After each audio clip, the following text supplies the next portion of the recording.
زندگی کے لیے اتنا نہیں مانگا کرتے، مانگنے والے سے کاسا نہیں مانگا کرتے، مالک خلد سے دنیا نہیں مانگا کرتے،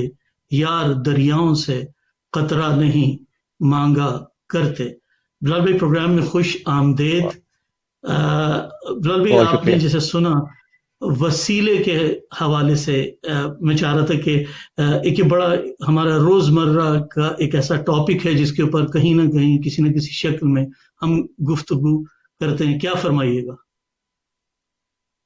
بہت شکریہ سب کو، السلام علیکم۔ دیکھیے سب سے پہلے تو میرے خیال میں جاوید بھائی ایک پیراڈائم کو ہم سمجھ لیں کہ جب ہم نے تصورات اور نظریے سمجھنے ہوتے ہیں تو اس کے لیے ایک سیدھی لائن نہیں دیکھی جا سکتی، اس کے لیے پورا ہورائزن جو ہے وہ دیکھنا پڑتا ہے۔ لیکن پچھلے دنوں میں آپ کی نظر سے شاید گزرا ہو، ہم پاکستان کے اندر اس بات پہ بہت ہی زیادہ تبصرے بھی ہوئے، تذکرہ بھی ہوا، کنڈیم بھی کیا گیا، لیکن اس کے باوجود جو ممبر تھا جہاں سے آواز اٹھنی چاہیے تھی وہ آواز وہاں سے نہیں اٹھی۔ وہ ان علماء کے کچھ قول اور کچھ بیانات تھے جن پہ مثال کے طور پہ ایک ممبر پہ بیٹھے ہوئے عالم جو ہے وہ فرما رہے ہیں کہ میں اگر بیوہ سے شادی کریں گے تو کماری سے میں کراؤں گا، 8-8 سال کی لڑکیوں سے، 4-4 سال کی لڑکیوں سے کرا دوں گا۔ اس طرح کے جملے ممبر سے ہم نے بڑے کنڈیم کیے، لیکن آپ کو حیرت ہوگی کہ ممبر نے اپنے دوسرے ساتھی کو کبھی بھی کنڈیم نہیں کیا۔ یہ میں بات اس لیے سے تذکرہ کر رہا ہوں کہ جب آپ نے نظریہ کہیں اسٹیبلش کرنا ہو تو اس نظریے کے لیے آپ کو بہت بڑا ذہن، بہت بڑا دماغ اور بہت بڑا ظرف چاہیے، جو کہ شاید نہ ہونے کی وجہ سے آج ہم وہ موضوعات جو کہ فلسفے کے حوالے سے ہوتے ہیں ان کو آج ڈیبیٹ کرتے ہوئے سمجھنا ممبر سے چاہتے ہیں، جبکہ ممبر کے پاس خود وسیلہ عقل اور دانش کا فلسفے کی صورت میں جو ہے وہ بالکل نہیں ہے۔ اب دیکھیے اللہ تعالی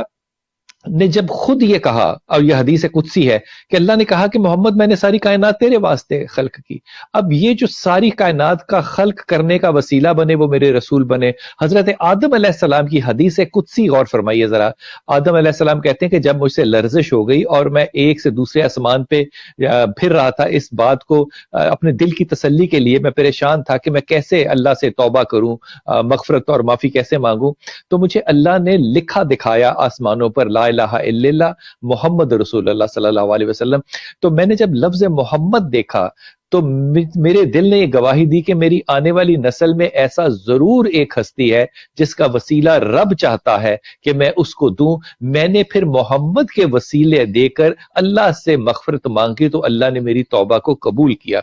یہ جو بحث ہوتی ہے کہ وسیلہ ہے یا نہیں ہے، میرے خیال میں یہ صرف ہماری کم عقلی یا کم کی وجہ سے ہوتا ہے، اس پہ کوئی بحث اللہ کی طرف سے یا نبی کی طرف سے نہیں ہے، پہلی بات۔ دوسری بات یہ کہ بخاری شریف قرآن کے بعد اہل سنت کی سب سے زیادہ مضبوط اور ماننے اور پڑھنے والی کتاب ہے۔ بخاری شریف میں آپ دیکھیے کہ نبینا آتا ہے رسول کے پاس مانگنے کے لیے، تو آپ نے اسے کیا کہا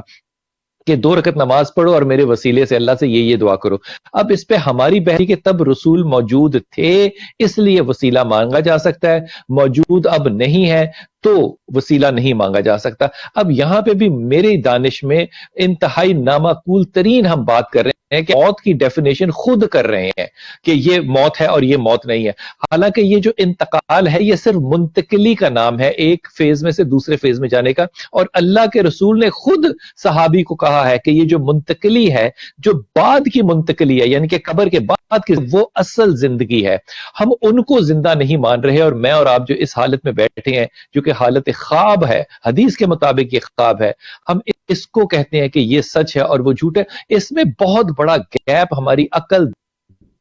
کو نہ پڑھنے کا ہے۔ ایک میرے خیال میں دوسری کمی جو بہت بڑی ہے وہ یہ کہ مذہب کی جو کنسٹرکشن ہے ہم نے کبھی بھی اپنے طالب علموں کو یا علماء اکرام کو وہ نہیں سمجھائی، اس لیے ہم اس پہ اپنی رائے زنی کرتے رہتے ہیں۔ تیسری چیز یہ کہ جب رسول پاک صلی اللہ علیہ وسلم اس ظاہری طور پہ اس دنیا میں موجود نہیں بھی تھے، حضرت عائشہ سے روایتیں موجود ہیں، حضرت عبداللہ ابن عباس سے روایتیں موجود ہیں، حضرت ابو فضل عباس سے روایتیں موجود ہیں، حضرت عمر خطاب سے روایتیں۔ اب مجھے بتائیے کہ عمر خطاب کا جو زمانہ ہے یہ حضرت رسول پاک صلی اللہ علیہ وسلم کی ظاہری زندگی کے بعد، اس کے بعد حضرت ابو بکر کی خلافت کے بعد پھر آپ کا زمانہ آتا ہے، اور وہ 10 سال سے زیادہ کا زمانہ ہے، اس میں آگے بھی جا کے وہ اپنے بیٹے عبداللہ کو کیا کہتے ہیں؟ وہ کہتے ہیں کہ مجھے وہ لکھ کر کرتا جس پہ کہ حسن نے یہ لکھا تھا کہ تم اور تمہارا باپ جو ہے یا تمہارا خاندان یا تمہارے بزرگ جو ہیں وہ میرے نانا کے غلام ہیں، ان کو میرے ساتھ دفن کرنا، کیونکہ ہو سکتا ہے اس کے لکھے ہوئے وسیلے سے میں اللہ کے ہاں کامیاب ہو جاؤں، کیونکہ تیرے باپ کے پاس کوئی اپنا عمل تو ایسا نہیں ہے کہ وہ اللہ کے سامنے حاضر ہو سکے۔ اب دیکھیے اس میں تقریباً 15 سال گزرنے کے بعد یہ آپ کو وسیلے کا تصور عمر خطاب کے پاس موجود ملتا ہے۔ یہی وسیلہ اگر آپ آگے چل کے دیکھیں تو آپ کو صحابہ سے تابعین تک، تابعین سے تبع تابعین تک اس کی جتنی تفسیریں ہیں، مثال کے طور پہ دیکھیے ہمارا باعث بھی بڑا اس میں زیادہ ہے۔ میں ابھی پچھلے دنوں لاہور میں ایک ڈیفنس میں جہاں کے کاروبار کا ہب ہے، وہاں پہ ایک ایسے آدمی کو دیکھا جس نے کہ مہنگی ترین جگہ جو کہ وائی سیکٹر ہے لاہور کا، ڈیفنس فیز 3 کا، وہاں پہ اس نے کتابوں کی دکان کھول لی۔ میرے لیے تو یہی حیرت کی بات تھی کہ کتابوں کی دکان کھل گئی یہاں پہ۔ اس نے کتابوں کی دکان میں ایک ایسا حصہ رکھا جس میں اس نے کہا کہ یہاں پہ جو بھی شخص آئے وہ کتاب نہ بھی خریدے تو یہاں سے کتاب کو مفت لے کر چلا جائے، کوئی پیسے نہ دے، چائے پیے بیٹھے ہمارے پاس صرف کتابیں دیکھے۔ وہاں پہ میں نے پہلی دفعہ دیکھا تفسیر حضرت عبداللہ ابن عباس۔ اب آپ اپنی ساری زندگی پہ ذرا غور فرمائیے، ہم نے کبھی تفسیر عبداللہ ابن عباس کو ریفر بھی نہیں کیا، نہ اس کو پڑھا۔ ہم زیادہ سے زیادہ جو ماضی کی ریفرنس کرتے ہیں وہ تفسیر ابن کثیر کی کرتے ہیں یا امام اسحاق کو کرتے ہیں۔ اب یہ تفسیر ہم اس لیے نہیں کر رہے کیونکہ اس کے اندر وہ تمام احادیث اکٹھی ہیں، انہوں نے جوڑا ہے اور تفسیر کیا ہے حضرت رسول کے چچا کے بیٹے نے، جن میں کہ وسیلے کا انہوں نے ذکر بے انتہا اور بہت ہی باقاعدگی کے ساتھ کیا۔ وسیلہ بنیادی طور پہ کسی کو اپنا وکیل بنا لینے کی بات ہوتی ہے، آپ میرے بہاف پہ یہ کیجئے۔ کوئی بھی شخص اس دنیا میں یہ نہیں کہتا جا کے کسی شخص سے کہ تو رب تعالیٰ ہے اور تو مجھے دے دے، کوئی نہیں کہتا۔ ہر شخص یہ کہتا ہے کہ آپ میرے لیے دعا کیجئے۔ اب یہ دعا رسول کے زمانے سے پیچھے لے کے جائیے۔ حضرت ابراہیم علیہ السلام سے اللہ نے کہا کہ تو اس زبان سے دعا مانگ جس زبان سے تیرے سے لرزش نہ ہوئی ہو۔ اب وہ نبی اللہ ہے نا،